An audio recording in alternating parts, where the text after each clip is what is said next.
चलिए। ओके। तो कल्याणी, आपने जो कल खाने की फोटो भेजी थी उसमें आपने वो सोया के क्या था, वो व्हाट वाज दैट कबाब?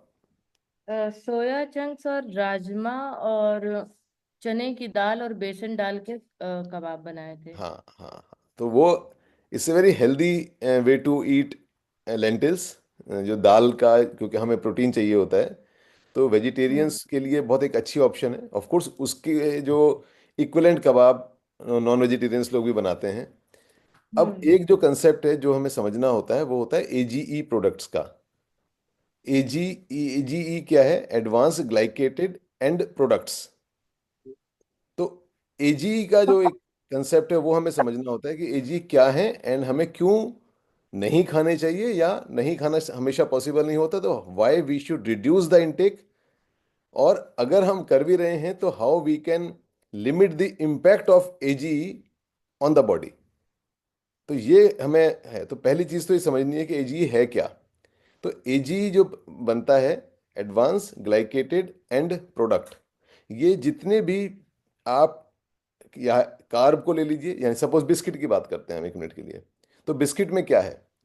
आटा, मैदा, वट एवर इट इज। ठीक है। वो कार्बोहाइड्रेट हो गया। फिर हमने उसमें मिलाया बटर, फिर हमने उसमें मिलाया घी, तेल, वट एवर सम फैट, और फिर हमने उसको प्रोलॉन्ग्ड हीटिंग पे डाला। क्योंकि आज आप ओवन में डालोगे उसको तो वो प्रोलॉन्ग्ड हीटिंग है इसका। जो एक और जो हमने, जितने भी इस टाइप की चीजें हैं, biscuit and all these things, या अगर हमने ये कबाब बनाया, जहां से हमारी ये डिस्कशन शुरू हुई, कबाब में आपने क्या किया? तेल में उसको हल्का सा वो किया, और जो प्रोटीन है उसमें, वो भी, और कुछ कार्ब भी होता है नेचुरली, तो वो भी प्रोलॉन्ग्ड हीटिंग हुई। आपने पहले वो किया, फिर 20 मिनट आपने बताया कि 20 मिनट वो पकने में लगे, तो उसके हिसाब से वो थोड़ा सा प्रोलॉन्ग हो गया।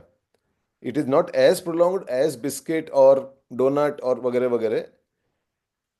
इसी तरह से नॉनवेज प्रोडक्ट भी बन जाता है कि जब आप अगर रोस्टेड चिकन बना रहे हैं, ठीक है, और जो अगर बाहर अगर आप खाते हैं तो वो क्या करते हैं कि उस पर सॉस वॉस भी लगाते हैं थोड़ा टेस्टी करने के लिए।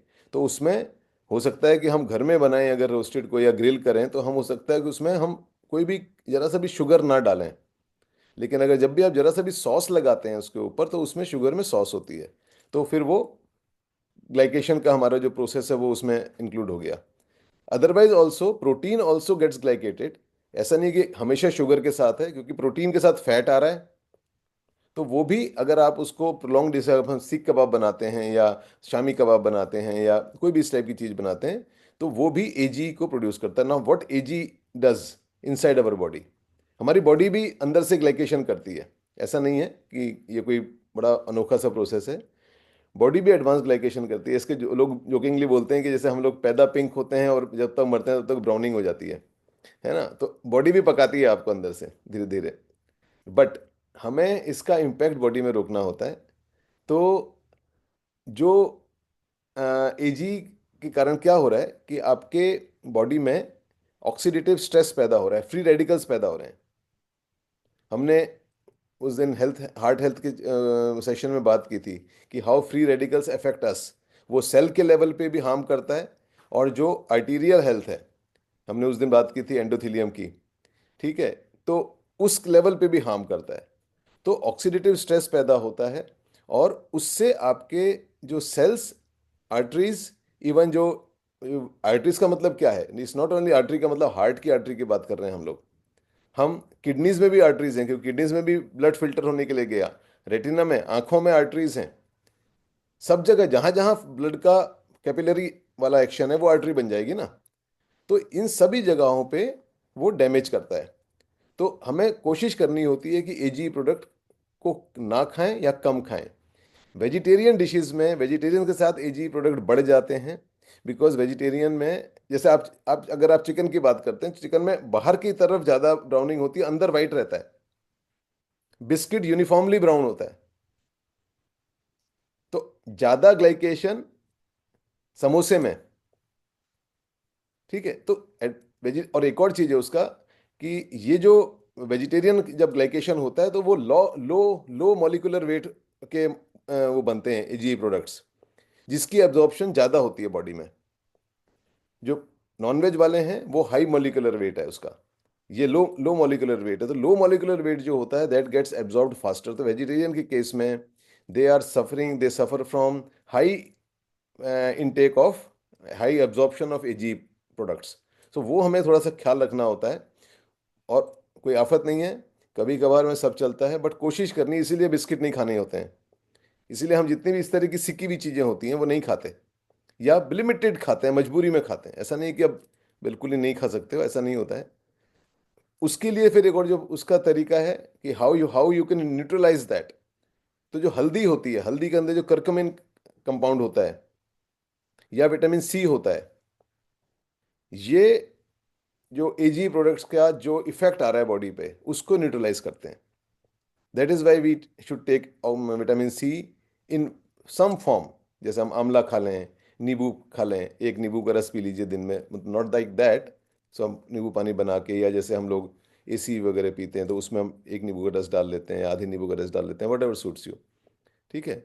फॉर दैट मैटर, हरेंद्र, जो आप हम जो एक बारी बात कर रहे थे ना मेटफॉर्मिन की, हाँ हाँ हाँ हाँ। मेटफॉर्मिन वो also reduces the oxidative load because of अच्छा अच्छा। एजी।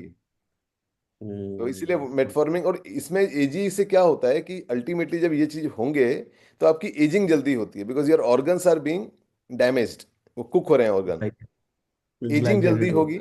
एंड देन जितने भी हमारी जो लाइफस्टाइल डिजीजेज हैं, न्यूरो डिजेनरेटिव डिजीजेज ले लीजिए, कार्डियोवास्कुलर डिजीज ले लीजिए, डायबिटीज वाला एंगल ले लीजिए, जो हम टाइप 2D हम्म, बनते हैं, D2D type hmm, type two diabetes होता है, ये सारे में ये it is contributing. So we need to, hmm, थोड़ा सा उसको हमें we need to reduce this, कि कम करना है। नॉट हम्म, दैट कि मेरे को तो इसलिए ख्याल आ गया कल आपके आपकी फोटो देख के ग्रुप पे कि वी शुड डिस्कस दिस, थोड़ा सा हम्म, इसके बारे में हल्की सी अवेयरनेस रहेगी तो हम उसको बेटर यूज कर पाते हैं। तो राइट, तो any any question about this? Anju is joining from Canada, तो इनकी अभी रात है। तो आई told her though she is late, she miss the actual conversation, but nevertheless, yes. Any question about this topic we discussed? Hi, Sanjeev. Sorry. No, it's okay. It's okay. It's okay. We will discuss it some other time. So, yeah, Harendra, Kalyani, any question? You heard that what we discussed? Yeah. हाँ sir जी। So question ये है कि बड़ा interesting है फिर तो, क्योंकि vegetarian खाने में आपने बोला कि यूनिफॉर्म ग्लाइकेशन वैसे भी हो जाता है। तो वेजिटेरियन पक तो जल्दी जाएगा, लेकिन हम उसमें यूनिफॉर्म वैसे भी ग्लाइकेशन हो जाएगा। नॉन वेजिटेरियन में यूनिफॉर्म ग्लाइकेशन तो नहीं है, लेकिन नॉन वेजिटेरियन को जनरली थोड़ा ज्यादा कुक करते हैं। जैसे मटन है, मटन को तो बहुत देर तक कुक करते हैं नहीं हम नहीं, लोग, शायद but दो you are दो talking about cooking mutton in a cooker. Cook. हाँ Here हाँ। we are talking about direct heat. We are अच्छा। नॉट टॉकिंग अबाउट रस वाली सब्जी की। हम वेजिटेरियन सब्जी की, हम रस वाली सब्जी की बात नहीं कर रहे हैं यहाँ पे। हम बात कर रहे हैं, राइट। जब आप सेक, हमने कहाँ से शुरू किया कि कबाब, उसके दाल के कबाब तवे पे सिके। हम्म। अच्छा। We are talking about this kind of cooking. हम अच्छा दाल पकाने डाइट। की बात नहीं कर रहे हैं, मटन पकाने की बात नहीं कर रहे हैं। ओके ओके इसलिए हमने ओके सारे जो ओके। एग्जांपल लिए, इफ यू रिमेंबर, हमने सारे एग्जांपल, हाँ। चाहे बिस्किट है, केक है, ब्रेड है, वो सारे हम्म। वो वाली हीटिंग है। वो सब अच्छा ओवन अच्छा। में बेक हो रहे हैं। हम यहाँ जब हम नॉन वेज देश में, हम इंडिया में क्या कर रहे हैं, हम लोग तंदूर में पका रहे हैं। That is oven. Tandoor is nothing but hmm oven. वो वाली जो हम्म। हीटिंग है हम उसकी बात कर रहे हैं, उससे एजी पैदा हो रहे हैं, एंड प्रोडक्ट आपकी बॉडी में जा रहे हैं। That is causing the oxidative stress.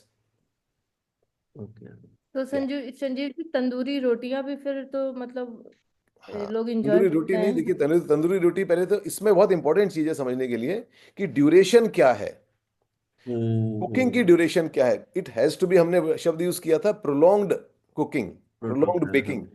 तो इट रोटी हैज तो टू बी प्रोलॉन्ग्ड। आपकी तंदूरी रोटी तो बहुत जल्दी बनती है। सेकेंडली, हम्म। एक और चीज है जो यहाँ पर वाइटल है, किसी भी खाने में जब भी ब्लैकनिंग होगी या डार्क ब्राउनिंग होगी towards black, that hmm. Needs to be removed, क्योंकि वो हम्म। बिल्कुल high high class AGE product बन गया वो। हाँ हाँ। इसीलिए नहीं, and it it causes cancer. Long term में, क्योंकि कोई डायरेक्ट रिलेशन नहीं है कैंसर का। अगर आपको पाथ क्लियर होता है इंटरनली, कैंसर का मतलब क्या है, free radicals are damage have damage the cell to the extent कि सेल का डीएनए हिट हो गया, वही तो कैंसर कर रहा है। तो हम्म उसको एक प्लेन लैंग्वेज में बोल देते हैं कि भाई वो जो ब्लैकनिंग होती है, चाहे वो वेज प्रोडक्ट हो चाहे वो नॉन वेज प्रोडक्ट हो, ब्लैकनिंग कॉजेज कैंसर। अब हर एक को आप डिटेल में नहीं समझा सकते हो। हम्म उसका प्रोसेस है कि प्रोलॉन्ग्ड यूज से जो फ्री रेडिकल्स आपके बॉडी में बन रहे हैं, उसके कारण जितना ऑक्सीडेटिव स्ट्रेस पैदा हो रहा है, it is damaging the cells. Free radical तो जाके चिपकेगा वो सेल के पूरे, उसको डैमेज करता है। चाहे वो हमने वो एंडोथेलियम की भी बात की थी, जो लाइनिंग की बात कर रहे थे हम संडे को। तो उसके कारण कहते हैं, इसलिए जो ब्लैक वाला पोर्शन है, चाहे वो वेज का हो चाहे वो नॉन वेज का हो, that has to be discarded when you eat. तो रोटी, तंदूरी रोटी में कोई प्रॉब्लम नहीं है। हाँ, अगर ब्लैक हो गई है तो उतना ब्लैक वाला पोर्शन निकाल दीजिए। तंदूरी रोटी बहुत जैसे देर तक नहीं पक रही है। यस। और क्वेश्चन है कि जो पापड़ आते हैं नॉर्मल, जो पापड़ होते हैं, वो हम ना तवे तवे पे नहीं, डायरेक्ट हाँ, गैस पे ऐसे ऐसे करके सेक देते हैं, और ब्लैक ब्लैक तो ऑटोमेटिकली होगा ही होगा, क्योंकि डायरेक्टली हम आग पे जला रहे हैं, और वो खा भी लेते हैं, मतलब अगेन ब्लैक को, मैं। Black should be removed. अच्छा। Black should be removed. Better way एक है जो पापड़ का, कि आप माइक्रोवेव करिए। माइक्रोवेव में पापड़ अच्छे से बनता है और ब्लैकनिंग नहीं होती बिल्कुल। संजीव जी, माइक्रोवेव तो मैंने बहुत पहले यूज करना बंद कर दिया, क्योंकि बहुत वो आ रहे थे कि अरे माइक्रोवेव का खाना नहीं खाना चाहिए, ये होता है वो होता ये है। ये बहुत बड़ा मिथ था। इसके ऊपर बड़ी सारी जो है वो फैक्ट चेक और ऐसी वेबसाइट्स ने, क्योंकि अभी कई साल पहले से चल रहा है कि जापान में माइक्रोवेव बैन हो गए हैं, जर्मनी ने बनाना बंद कर दिया है। That all bullshit has been created in social media. कुछ नहीं, आप हम्म रिसर्च करिए उस पर। आप फैक्ट चेक एक वेबसाइट है, बहुत सारी वेबसाइट्स हैं, चेक करिए उस पर जाके। कहीं कोई माइक्रोवेव के अगेंस्ट किसी गवर्नमेंट ने कोई पॉलिसी नहीं बनाई है, ठीक है। हम्म कोई कोई आफत नहीं तो है। पर हम लोग Indian food in any case हम माइक्रोवेव में कहाँ बना रहे हैं भाई। हम माइक्रोवेव बस बहुत लिमिटेड पर्पस के लिए यूज करते हैं, विच इज गुड। कोई आफत खाना नहीं आ गर रही। तो हम्म। Sanjeev, can I ask one question? या So that means my ideology and thought process was same as Kalyani was saying just now, that I had stopped using microwave at all. मैं सब्जी भी नहीं गर्म करती उसमें। मेरे को लगता है कि पता नहीं कितना अनहेल्दी है। तो हम जैसे रेगुलर खाना रोटी सब्जी सब गर्म कर सकते हैं माइक्रोवेव में? बिल्कुल बिल्कुल। हाउ माइक्रोवेव इज वर्किंग, उसके बारे में 2 मिनट लगा के गूगल पे पढ़िए ना। How microwave heats up your what ever you put in, चाहे वो सब्जी है चाहे पानी है चाहे दूध है, वट एवर इट इज, वो वाटर वाटर मॉलिक्यूल को हिला रहा है भाई। अच्छा। It is oh, it is not giving direct heating. Oven में नहीं डाल रहे हैं। देखिए समझिए, ओवन है ये डब्बा, हीटिंग यहां से आ रही है, तो जो फूड है उसमें हीटिंग बाहर से अंदर की तरफ जा रही है। ओवन में जो हम नॉर्मली ओवन यूज करते हैं हाँ केक वगैरह के लिए, वो हाँ हीट हाँ। हीट करते हैं 180 डिग्री पे सपोज। तो आपने अच्छा। क्या किया कि आपने जब एक आर्टिकल रखा उसमें कुक के लिए, तो आर्टिकल का आउटर सरफेस से हीट जानी शुरू हुई और वो अंदर तक जा रही है धीरे धीरे। Microwave doesn't work like this. Microwave, because it is, these are waves, they enter the article and they, उसको वो अंदर जो वाटर पार्टिकल्स हैं उसको हीट कर रहा है। और इसीलिए आप देखेंगे कि आप पानी या दूध उबालते हैं, अगर वो होता है तो, या अगर उबाला नहीं, मतलब अगर उबालने की स्थिति पे आ गया almost, it becomes so dangerous in microwave, क्योंकि द या moment you put your spoon, it comes एकदम, या क्योंकि अंदर से ज्यादा हीटेड है। ऑलवेज या माइक्रोवेव में अंदर से हीटिंग ज्यादा होती है। Why? Because microwave heats the water particle that are inside. Okay. Okay, heating का तो ये फर्क है। तो मतलब ये हेल्दी हीटिंग होगी माइक्रोवेव में? पॉइंट इज हेल्दी अनहेल्दी का नहीं है, it is not unhealthy. Okay, और आई मेरे एम को नॉट तो लगता था कि अवन हेल्दी है, लाइक मैं अवन में खाना फिर भी गर्म कर लेती हूँ, माइक्रोवेव नहीं करती। वेल, माइक्रोवेव में अमंग में उसमें सॉरी अवन में करोगे तो यूनिफॉर्म हीटिंग कैसे होगी आपकी? वो तो बहुत देर तक आपको रखना पड़ेगा, क्योंकि बाहर से हीट, वो जो हीट के जो होता है ना, ट्रांसमिशन ऑफ हीट जो होता है, हाँ हाँ तो वो तो फिर बहुत धीरे होता है ना। वो कैसे होगा आपका? सपोज के एक टुकड़ा है, सपोज हाँ किसी का, उसमें बहुत हाँ। टाइम लगेगा, क्योंकि बाहर से अंदर की तरफ हीट जा रही है। तो अवन की ओके। हीटिंग तो, you can't heat everything inside the oven. Okay, so it is advisable gas के ऊपर खाना गर्म करने की जरूरत नहीं है, माइक्रोवेव में कर सकते हैं कवर करके, दैट्स इट। बिल्कुल कर सकते हैं, बिल्कुल। Don't use the plastic ware. In any case metallic ware जाएगा नहीं। प्लास्टिक यूज नहीं करना है, micro plastic in any case use नहीं करना है कहीं पर भी। ठीक है। हाँ, प्लास्टिक वैसे भी कहीं पर यूज नहीं करना है। प्लास्टिक की बोतल यूज नहीं करनी है, प्लास्टिक के बर्तन यूज नहीं करने हैं। हीटिंग रीहीटिंग के लिए प्लास्टिक बिल्कुल यूज नहीं करना है, बिकॉज वो लीच करता है। That is very very bad for your system. हाँ, हरेंद्र ने कुछ चेक किया इस बीच। हाँ हरेंद्र बताइए, what is the deduction? You are mute, you are mute.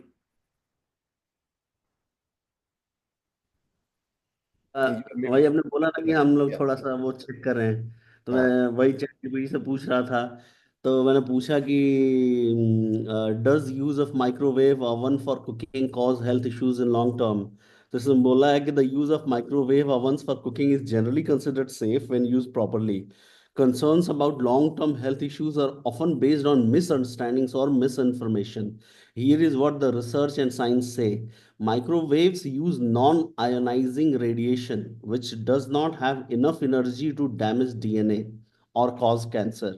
Unlike ionizing radiation, for example, X-rays, microwaves only excite water molecules to generate heat.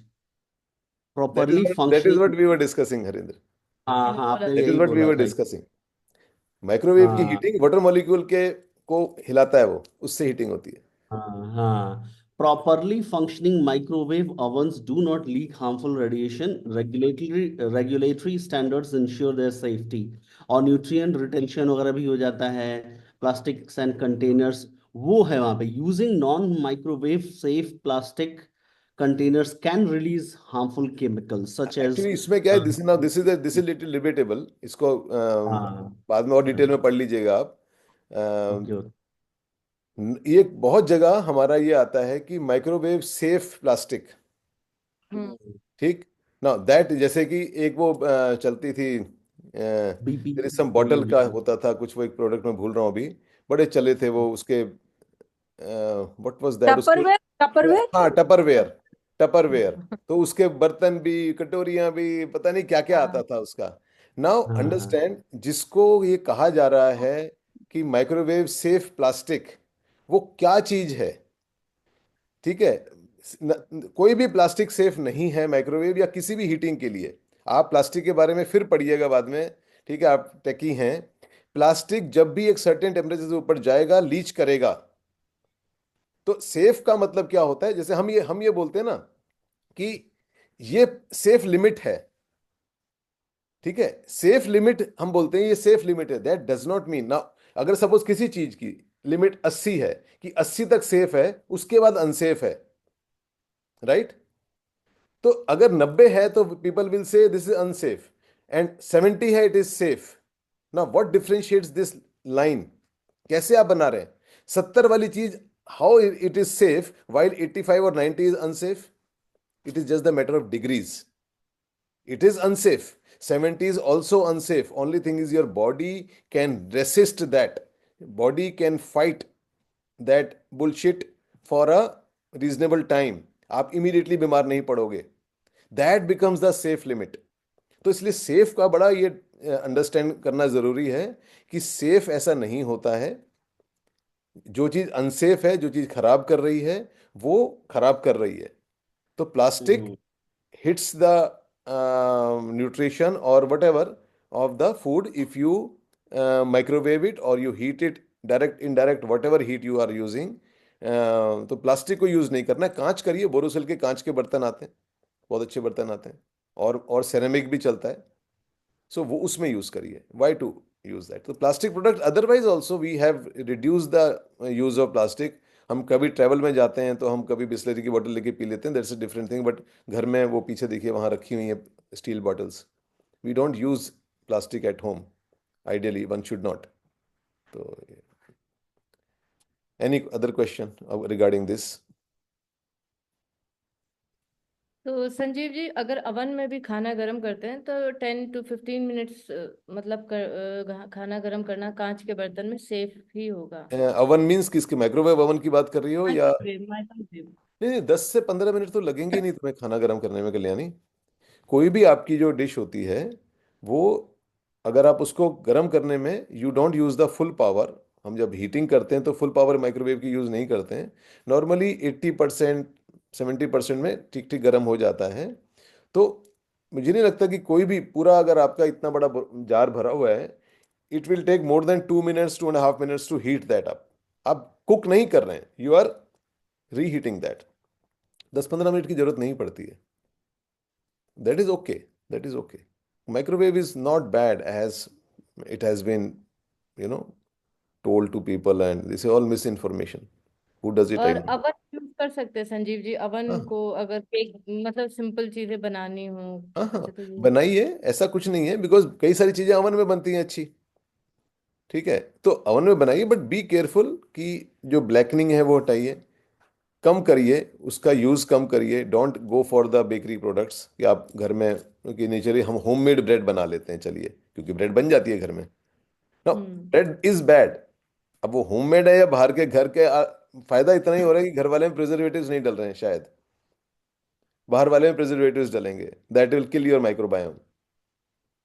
तो संजीव गट जी जैसे bacteria. हम बासा फिश लेते हैं और ग्रिल करके खाते हैं तवे पे, नॉर्मल लोहे का तवा है, तो उसमें भी मुझे लगता है कि 20 मिनट्स तो लग जाते हैं उसको भी नहीं नहीं नहीं मतलब। नहीं कल्याणी, फिश तो 5 मिनट में बनती है, 5-7 मिनट में। और एक और चीज है, यू शुड नॉट, आप उसको वैसे मत बनाइए। मैं आपको एक रेसिपी बताऊंगा इसकी, that becomes a kind of A steamed fish.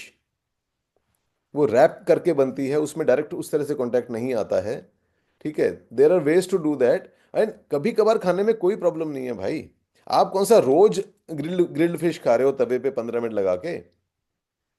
ठीक है, कभी कभार खाने में कोई दिक्कत नहीं है। हम अपनी लाइफ जो, अब कहीं किसी घर जाएंगे तो वहां ये थोड़ी कि आप उसको मना कर दोगे कि नहीं यार मैं नहीं खाता हूँ। You minimize the intake then. मैं किसी घर जाता हूँ तो मैं खा लेता हूँ ना, व्हाइट राइस भी खा लेता हूँ, रोटी भी खा लेता हूँ, कम खाता हूँ, इतना सा ले लेता हूँ, 2 चम्मच 3 चम्मच राइस ले लिया, दैट्स ओके। घर में नहीं खाता मैं, तो need to balance out. But ऐसा नहीं है कि आप सब कुछ एकदम कोई मार्शल लॉ लगा दोगे कि नहीं यार नहीं करना है। संजीव, जो हाँ आप फूड के बर्निंग की बात कर रहे थे, तो हाँ, कोई भी रोटी, कोई भी सब्जी जैसे कभी नीचे लग जाती है, वो खानी नहीं चाहिए बिल्कुल हमें।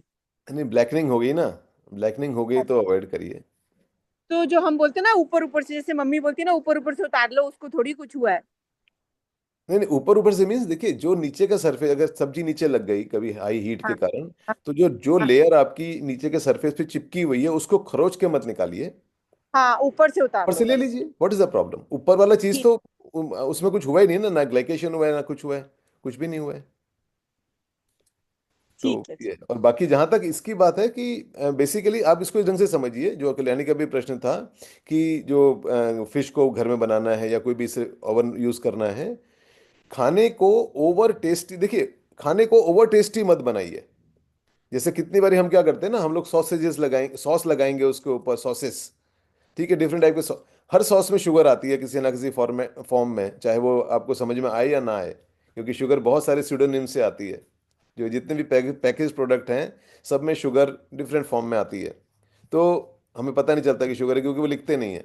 अभी कल ही एक मैं देख रहा था, उसमें एक लेडी ने मुझे, शी हैज़, उनके बोन इश्यूज हैं, तो सम द डॉक्टर सजेस्टेड, उनको कोलेजन सजेस्ट किया कि डेली वो एक सेशे है कोलेजन का, वो आप घोल के पीजिए ना। मैंने कहा फोटो भेजिए पीछे की। अब उसमें शुगर जीरो, क्योंकि हम लोग क्या देखते हैं वहां पे, उसकी कैलोरी के हिसाब से लिख रखा है उसने, content and calorie. Now sugar zero. ठीक है, नाउ दैट ड्रिंक इज मीठा। ठीक है, फिर मैंने नीचे पढ़ा, that manufacturer was still honest. उसने बड़े शब्दों में लिख रखा है कि this contains sucralose, this is मीठा। ये शुगर, ये वो वाली शुगर नहीं है जो हम शुगर, जिसको शुगर के तौर पे जानते हैं, बट इट इज मीठा। उस, कोई भी चीज बिना, अगर मीठा टेस्ट कर रही है तो बिना शुगर के मीठा कैसे होगी? Some form of sugar has to go to make it sweet, simple. तो ये जो हमारी जो इंडस्ट्री है वो प्रॉफिट उस पर चल रही है, they are not concern about your health. So you need to be concern about your health, they are concern about their profits, rightly so. You need to be concern about your health. तो आप check करके करिए, खाने को over tasty मत बनाइए। कि जब भी आप टेस्ट एनहांस करेंगे तो या तो आप घी ऐड करोगे ज़्यादा, घी घी मतलब fat, some kind of fat, sugar add करोगे ज़्यादा, तब खाना टेस्टी बनेगा। और फिर उसको देर तक पकाओगे तो खाना टेस्टी बनेगा। मैं आपको जो स्टीम्ड फिश की वो भेजूंगा, यू माइट सी, कह रहे यार इसमें तो वो ब्राउनिंग तो हुई नहीं, क्योंकि बचपन से हम ब्राउनिंग चीजों के आदी पड़े हुए हैं। But browning is bad, so I devised a way to cook fish, कि जिसमें, नॉट डिवाइज्ड मीन्स, मैंने ऐसी कहीं देखा था किसी को बनाते हुए, मैंने अपने घर के हिसाब से उसको डिवाइस कर लिया, because I don't have the necessary equipment for making that thing जो उसने कहीं बनाई थी। तो मैंने अपने घर के हिसाब से कर दिया। I will send you the recipe, Kalyani. ठीक है, चलिए, एनी अदर क्वेश्चन, और we, otherwise we will close it. चलिए। संजीव, जैसे हम वेजिटेरियन हैं तो हम क्या कोलेजन खा सकते हैं? हम कौन सा खा सकते हैं? नहीं, कोलेजन देखिए, कोलेजन के बारे में पढ़ लीजिए अंजू। कोलेजन हम्म। जो आप अगर सप्लीमेंट भी लोगे, I don't think it it can come from the vegetarian source. दो मैंने कोलेजन के बारे में अभी बहुत ज़्यादा स्टडीज़ नहीं की हैं, so I am not really competent to speak on that, but collagen basically comes from non vegetarian sources. तो उसको आप चेक कर लीजिएगा, क्योंकि कोलेजन वेजिटेरियन उसमें बहुत वो होता है, मुश्किल से होता है। Collagen comes from the non veg sources. तो अगर आपका वो वाला एक एंगल है तो आपको देखना पड़ेगा। तो कोलेजन अदरवाइज नहीं होता है। जो हम मीट सूप बनाते हैं उसमें कोलेजन बहुत अच्छा इंटेक कोलेजन का आता है, but those who are vegetarians, meat bone soup, not not meat soup, तो उसमें कोलेजन आता है। But collagen is very very essential for our system. तो इसलिए, क्योंकि आपके बोन्स की हेल्थ के लिए, टेंडेंस के, सप्लीमेंट्स ले सकते हैं हम, राइट?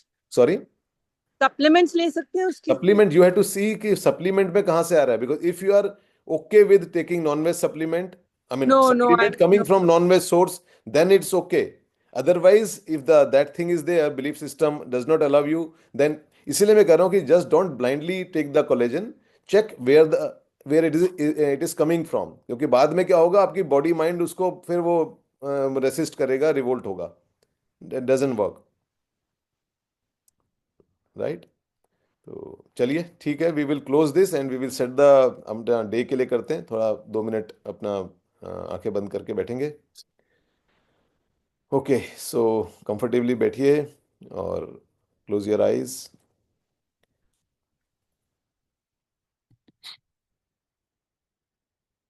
जहाँ पर भी आप हैं, कंफर्टेबल पोजीशन में, focus on your breathing, take 2-3 deep breaths. लंबी सांस लेंगे, पेट फुलाएंगे।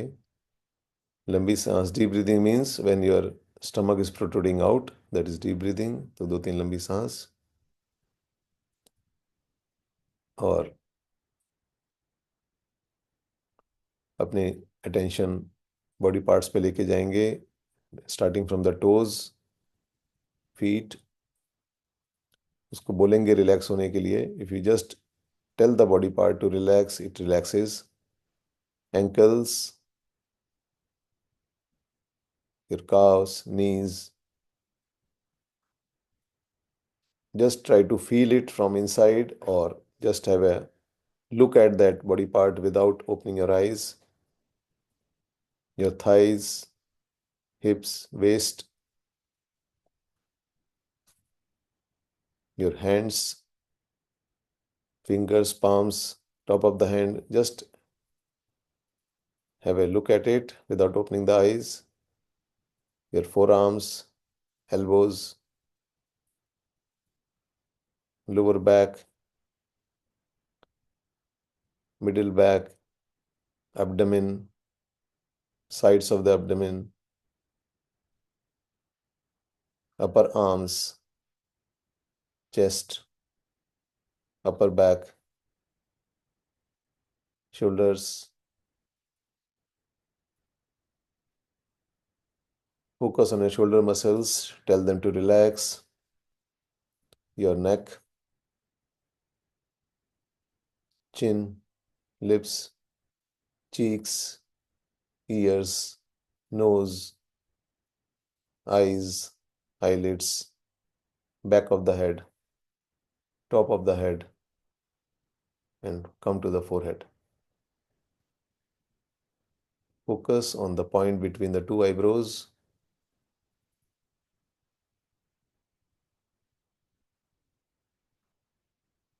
Feel that pressure on the point if you can. If you focus on the point between the two eyebrows, Agya Chakra point, you feel little pressure. Feel that pressure.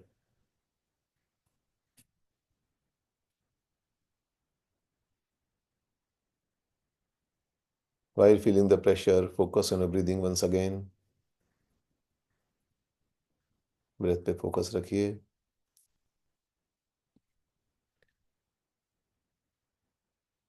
अपनी breath को अपने nostril से भीतर जाता आपकी chest या stomach की movement और फिर बाहर जाते हुए ब्रेथ को फील करिए नॉस्ट्रिल से. Feel it as deeply as possible. Sensations को फील करिए. भीतर जाती हुई हवा की ठंडक और बाहर जाती हुई हवा की वार्मथ को डिफरेंशिएट करिए.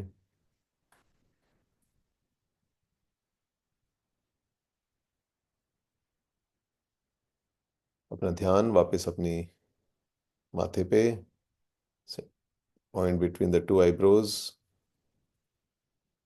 आपके बॉडी रिलैक्स, मन एकदम शांत. आज का दिन अच्छे से बिताने के लिए दोनों हाथों को रब करेंगे. कोशिश करेंगे कि अंगूठा अंगूठे से टच हो, उसके साथ मूव करे. इंडेक्स फिंगर, मिडिल फिंगर एक दूसरे हाथों की फिंगर्स को रगड़े. Palm, feel the warmth being generated inside the palm and put it on your eyes. अपनी palm को आंखों में लगाएं.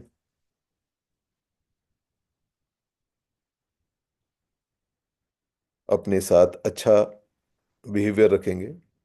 आज का दिन, आने वाले दिन अपने साथ सॉफ्ट रहेंगे. अपने आसपास वाले लोगों के साथ सॉफ्ट रहेंगे. अपने से प्यार करेंगे. जब हम अपने से प्यार करते हैं तो हम पूरे सृष्टि, पूरे यूनिवर्स में प्यार फील कर पाते हैं. इस इंटेंशन के साथ अपना दिन, अपने आने वाले समय को बिताएंगे. नमस्कार मुद्रा में आएंगे और फिर धीरे से आंखें खोलेंगे.